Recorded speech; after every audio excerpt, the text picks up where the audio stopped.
Hello guys. इस वाले video में हम लोग आगे के टॉपिक्स को कवर करेंगे। सबसे पहला टॉपिक अब जो आता है वो आता है सिविल कोड ऑफ 1804, जिसमें नेपोलियन ने कुछ रूल्स और लॉज को अबॉलिश किया था या इम्प्लीमेंट किया था। पहला चीज़ है, जो पहला पॉइंट है वो है all the privileges based on birth establish equality before the law and secured right to property. ठीक है, सबके पास इक्वालिटी थी और हर जो भी मैन है वो अपनी प्रॉपर्टी के लिए वोट कर सकता है। Abolish the federal system and freed peasants from serfdom and memorial dues. Federal system का मतलब होता है रिलेशनशिप बिटवीन फार्मर्स और लैंडलॉर्ड्स।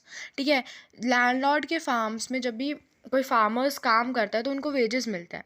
तो इसमें वही सिस्टम को कि कोई भी इंसान किसी भी लैंडलॉर्ड के फार्म में काम नहीं करेगा, उसको अबॉलिश कर दिया गया था। Now transport and communication system were improved. अब ऑफ कोर्स लोग डेवलप कर रहे थे अपने आप को, तो ट्रांसपोर्ट और कम्युनिकेशन सिस्टम को इम्प्रूव कर दिया गया। जो भी पीजेंट्स थे, आर्टिशियंस थे, उन्होंने एक न्यू लाइफ को एंजॉय करना स्टार्ट किया। और उस नेपोलियन ने एक नेशनल करेंसी बनाई जो इंपोर्ट और एक्सपोर्ट में, या जो भी गुड्स एक कंट्री से दूसरी कंट्री में जा रहे हैं तो उस चीज़ में वो नेशनल करेंसी जो भी है वो हेल्प कर। ये कुछ रूल्स और लॉज जो नेपोलियन ने इम्प्लीमेंट किए थे और हटाए थे वो हमने देखे सिविल कोड ऑफ 1804 में। अब हम अपने नेक्स्ट टॉपिक में जाते हैं। अब हमारा टॉपिक है the making of nationalism in Europe. Europe में नेशनलिज्म कैसे स्टार्ट हुआ। ठीक है, तो इसका सबसे पहला टॉपिक है the aristocracies and the new middle class. ठीक है, एरिस्टोक्रेसीज वो होते हैं जो सबसे ज़्यादा हाईएस्ट क्लास होती है सोसाइटी की। ठीक है, अब एरिस्टोक्रेसी के बारे में 4 पॉइंट्स हैं जो बुक में हमें मेंशन करे हुए हैं।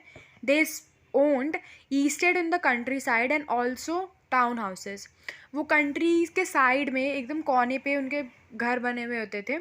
ठीक है, they spoke French for diplomacy in higher society. वो फ्रेंच लैंग्वेज बोलते थे क्योंकि उनको अपने आप को हाईएस्ट और एजुकेटेड दिखाना है सोसाइटी के सामने। Their families were often connected with the ties of marriages. उनकी फैमिली मैरिजेस में बिलीव करती थी। The half of the population was made from peasantry.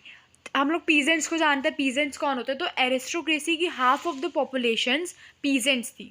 ठीक है ना, in western and parts of central Europe. ठीक है, अब इनमें ग्रोथ, प्रोडक्शन और ट्रेड कैसे स्टार्ट हुआ। इंग्लैंड में इंडस्ट्रियलाइजेशन 18th सेंचुरी में स्टार्ट हुआ था। फ्रांस और अदर पार्ट्स कंट्रीज़ के जैसे जर्मनी, इनमें 19th सेंचुरी में इंडस्ट्रियलाइजेशन स्टार्ट हुई थी। ठीक है, अब इसका आउटकम क्या था। It was among the educated liberal middle classes that ideas of unity following the abolition of aristocracy privileges gained popularity. तो इसमें आउटकम ये था कि जो भी प्रिविलेजेस या जो भी बेनिफिट्स एरिस्टोक्रेसीज को मिल रहे थे उसको अबॉलिश कर दिया गया, और जो भी लिबरल मिडिल क्लास थे या जो भी एजुकेटेड मेंबर्स थे सोसाइटी के लिए, सबको एक नेशनल यूनिटी प्रोवाइड करी गई और सब लोगों को इक्वली ट्रीट किया गया। ठीक है, अब जो हमारा दूसरा टॉपिक आता है वो आता है what did liberal nationalism stand for. Liberal nationalism किसके लिए स्टैंड लेता है, क्या वो बताना चाहता है। ठीक है, liberalism drives from the Latin root liber meaning free. Liberalism का मतलब होता है फ्री रहना। ठीक है, अब लिबर्टी का मतलब क्या होता है। लिबर्टी का मतलब होता है, एक एग्जांपल देती हूँ मैं आपको। जैसे आप लोग बाहर खेलने के लिए जा रहे हो शाम के टाइम पे, तो आपके पेरेंट्स आपको एक टाइम देते हैं कि आपको 5 to 6 तक घर पे आ जाना है। तो वो एक लिबर्टी हुई जिसमें आपको फ्रीडम तो मिल रही है, बट उसमें आपको कुछ कंडीशंस दी गई है कि आपको इतने बजे तक आ जाना है या इतने बजे तक काम कर लेना है, कुछ भी, उसे हम लिबर्टी बोलते हैं। ठीक है ना, अब पॉलिटिकली लिबरलिज्म की डेफिनेशन क्या है। ठीक है, अब लिबरलिज्म की डेफिनेशन देख लेते हैं। Liberalism stood for freedom for the individuals and equality of all before the law. Liberalism का मतलब होता है फ्रीडम, फ्रीडम हर एक इंडिविजुअल के लिए, हर एक इंडिविजुअल पर्सन के लिए, और equality before the law. This is the definition of liberalism. अब पॉलिटिकली लिबरलिज्म का मतलब क्या होता है। Politically it emphasize the concept of government by concerned.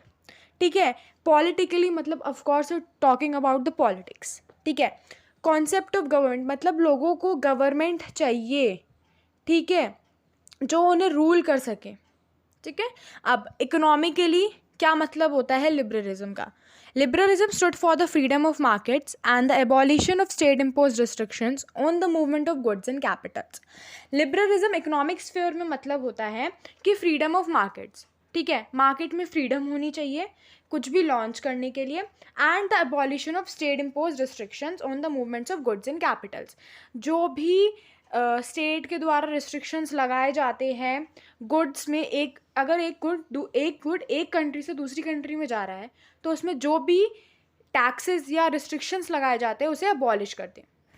अब ऐसा था कि टोटल 39 कन्फेडरेशन थी स्टेट्स की, ठीक है, मतलब अगर कुछ भी एक्सपोर्ट होना है एक स्टेट से दूसरी स्टेट में, ऐसे तो टोटल 39 थी. तो इससे ना क्या होता था कि लोगों के पास जब भी चीज़ें एक्सपोर्ट होती थी तो इन द एंड लोगों के पास बहुत कम पैसे बचते थे, ठीक है. तो इसके लिए क्या किया गया, एक मर्चेंट था 1833 में, वो हैम्बर्ग टू नवंबर्ग गया अपने गुड्स को सेल करने के लिए, ठीक है. उसको टोटल 11 कस्टम बैरियर्स क्रॉस करने पड़े, जिसके बाद इन द एंड उसके पास सिर्फ 5% बचता है, ठीक है. तो अब of course it is a problem, ठीक है. टोटल 39 कन्फेडरेशंस है अगर स्टेट्स की तो बहुत बड़ी प्रॉब्लम है. तो अब आगे कुछ चेंजेस लाए जाते हैं, कुछ चीज़ें की जाती है, कुछ कस्टम यूनियंस बनाए जाते हैं, तो वो अभी हमें देखना है. अब हमें देखना है ज़ोल्वरीन क्या है. इन 1834 a custom union or Zollverein was formed at the initiative of Prussia and joined by most of the German states. 1834 में कस्टम यूनियन बनाया गया जिसको हम लोग ज़ोल्वरीन भी बोलते हैं. वो प्रूशिया में बनाया गया था और बहुत सारी जर्मन स्टेट्स ने उस कस्टम यूनियन को ज्वाइन भी किया था. अब उस जो भी यूनियन बनाया गया था उस यूनियन का काम क्या था, ठीक है. The union abolish tariff barriers and reduce the number of currencies from 1/30 to 2. तो अभी ऊपर हमने जैसे एक स्टोरी पढ़ी, 1833 में एक मर्चेंट ट्रैवल कर रहा था हैम्बर्ग टू नवंबर्ग अपने गुड्स को सेल करने के लिए, तो इन द एंड उसको बहुत ज़्यादा लॉस होता है, ठीक है. तो इस यूनियन का कुछ ऐसा ही काम था. इस यूनियन ने क्या करा, जो टैरिफ बैरियर्स लगते थे एक स्टेट से दूसरी स्टेट में जाने के लिए, उनको रिड्यूस कर दिया और अबॉलिश भी कर दिया. अब रिड्यूस कैसे कर दिया, अगर एक स्टेट से दूसरी स्टेट में जाने के लिए अगर 30 रुपीज़ लग रहे हैं तो उसको उन्होंने 2 रुपीज़ में कर दिया, जिससे इन द एंड उनको प्रॉफिट होगा. पहले जितना लॉस होता था उससे ज़्यादा उन्हें प्रॉफिट होगा. और यूनियन ने टैरिफ बैरियर्स को अबॉलिश भी कर दिया था. तो ये एक बेनिफिट था मर्चेंट्स के लिए, ठीक है ना.